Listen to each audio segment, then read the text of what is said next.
समय में जो सोलर प्रोजेक्ट जो बैठ रही है वहां पे एनटीपीसी कंपनी के नाम से, उसके बारे में सुप्रीम कोर्ट के समता जजमेंट ने एक बात कही है।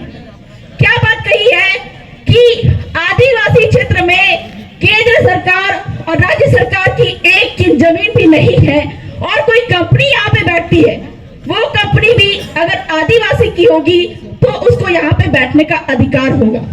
तो सरकार हमको ये बताए, हमारी लड़ाई सरकार से नहीं है, लेकिन आदिवासियों की जमीन जो एनटीपीसी कंपनी को वो देना चाह रही है, सरकार हमको ये बताए कि एनटीपीसी कंपनी अगर यहाँ पे बैठ रही है तो उसका मालिक क्या आदिवासी है?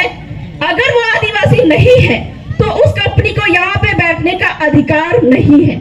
ये मैं नहीं कह रही हूँ, ये आपका सुप्रीम कोर्ट का समता जजमेंट 1997 कह रहा है। सुप्रीम कोर्ट का पी रमी रेड्डी जजमेंट वो क्या कहता है कि आदिवासी की जमीन किसी गैर आदिवासी को नहीं दी जाती है। और यहाँ पे मैं साफ साफ बता देना चाहती हूँ कि मैं किसी गैर आदिवासी समुदाय की विरोधी नहीं हूँ या किसी अन्य समुदाय अन्य धर्म के लोगों की विरोधी नहीं हूँ, लेकिन कानून संविधान में और सुप्रीम कोर्ट के जजमेंट में जो जो चीजें लिखी हुई है मैं उन्हीं बातों को आप लोगों के समक्ष रख रही हूँ। तो सुप्रीम कोर्ट का पी रमी रेड्डी जजमेंट 1988 वो क्या कहता है कि आदिवासी की जमीन जो है वो किसी गैर आदिवासी को नहीं दी जाएगी और कोई गैर आदिवासी की जमीन अगर यहाँ पे है तो वो भी बिकेगी तो सिर्फ और सिर्फ आदिवासी को ही बिकेगी। तो वर्तमान में एनटीपीसी वाली जो जमीन जो सरकारें भाटीवाड़ा की जो गांव की जमीन ले रही है, हमको ये मालूम चला है कि वो सामुदायिक जमीन पे गांव की खाली पड़ी गोचर जमीन पे वो एक काजी ने उस जमीन पे अपना कब्जा किया था। और पी रमी रेड्डी जजमेंट वहां पे ये बात साफ साफ कह रही है कि आदिवासी की जमीन किसी गैर आदिवासी को नहीं बिक सकती है। तो कलेक्टर महोदय ने काजी को किसी गैर आदिवासी को वो जमीन कैसे दी? तो ये बातें आपको कलेक्टर महोदय को बताना पड़ेगा कि आपने यहाँ पे गलती की है। दूसरी बात, आपके कानून संविधान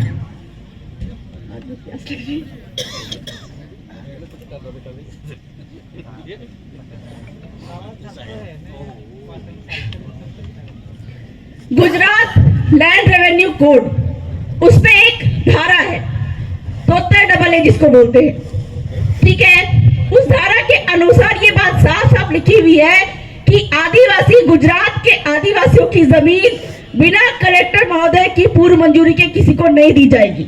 मतलब कि वो काजी को अगर जमीन गई है तो कलेक्टर महोदय की पूर्व मंजूरी लगी है, और अगर वो जमीन एनटीपीसी कंपनी को भी गई है तो भी कलेक्टर महोदय की पूर्व मंजूरी लगी है। और कानून संविधान ये बात साफ साफ कह रहा है कि आदिवासी की जमीन किसी गैर आदिवासी कंपनी को नहीं दी जा सकती, आदिवासी की जमीन किसी गैर आदिवासी को नहीं दी जा सकती। तो इस प्रकार से वो जमीन एनटीपीसी कंपनी को दी जा रही है, काजी को हस्तांतरित की जा रही है, तो सीधे सीधे उस समय के कलेक्टर महोदय पे राजद्रोह, देशद्रोह और संविधान को न मानने का केस लगाया जाना चाहिए। ये है संविधान। क्योंकि पहले भी दिल्ली मुंबई नेशनल कॉरिडोर के नाम पे वर्ष 2018-19 के आसपास में जब दाहोद की जमीनें जा रही थी तो इन्हीं सारी बातों का हवाला ज्ञापन के माध्यम से कलेक्टर महोदय तक पहुंचाया गया और कलेक्टर महोदय ने इस बात को माना। 1 साल तक भूमि अधिग्रहण को रोक कर लगा। और ये बात कलेक्टर महोदय को बताना क्यों जरूरी है? क्योंकि कलेक्टर महोदय कानून संविधान पढ़ के नहीं आते हैं, वो सिर्फ पास होने के लिए पढ़ के आते हैं, आदिवासियों का कानून पढ़ के नहीं आते हैं। अगर बगल के कमरे में भूत है, हमको मालूम नहीं है, हम वहां पे जाएंगे, आसानी से चले जाएंगे, लेकिन जिस दिन हमको मालूम चलेगा कि बगल के कमरे में भूत है, हम जाने से डरेंगे। कलेक्टर महोदय के साथ भी यही हो रहा है। कलेक्टर महोदय को मालूम नहीं है कि आदिवासियों के जल जंगल जमीन के बहुत सारे संवैधानिक कानून हैं और जिसका उल्लंघन करने पर, आदिवासियों की जमीन गलत तरीके से गैर आदिवासियों को देने पर और आदिवासियों की जमीन गलत तरीके से सरकार को देने पर, चाहे वो केंद्र सरकार को हो, चाहे वो राज्य सरकार हो या फिर कोई कंपनी हो, राजस्थान नहीं सॉरी छत्तीसगढ़ के एक कलेक्टर महोदय पे केस लगाया गया और उनको जेल में डाला गया क्योंकि उन्होंने आदिवासी की जमीन कानून संविधान का उल्लंघन करके किसी गैर आदिवासी को दी थी। तो वर्तमान के समय में जो दिल्ली मुंबई नेशनल कॉरिडोर के नाम पे कलेक्टर महोदय को यही बताया गया कि आदिवासियों की रूढ़िगत ग्राम सभा है और जगपाल सिंह बनाम पंजाब जजमेंट है, वो पंजाब का जजमेंट है, उसमें ये बात साफ साफ लिखी हुई है कि आदिवासियों के गांव के सीमाना के अंदर पड़ी खाली पड़ी जमीन पे ग्राम सभा का अधिकार होता है, गोचर जमीन पे ग्राम सभा का अधिकार होता है। और यही बात उस समय पे दाहोद के कलेक्टर को बताई गई और 1 साल तक उन्होंने भूमि अधिग्रहण नहीं किया। और फिर जाके गांव वालों ने कोर्ट पे जाके इस बात को पिटीशन डाला क्योंकि उनको विश्वास नहीं था। और यहाँ पे ही बैठे वो गांव के लोग जिन्होंने वहां पे पिटीशन डाला था, कलेक्टर महोदय को कोर्ट में खड़ा होना पड़ा था।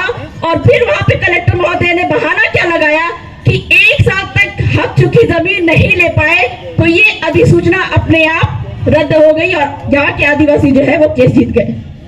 तो कलेक्टर महोदय भगवान नहीं है, कलेक्टर महोदय भगवान नहीं है, या फिर मैं ये कहूं कि राष्ट्रपति महोदय खुद भी भगवान नहीं है।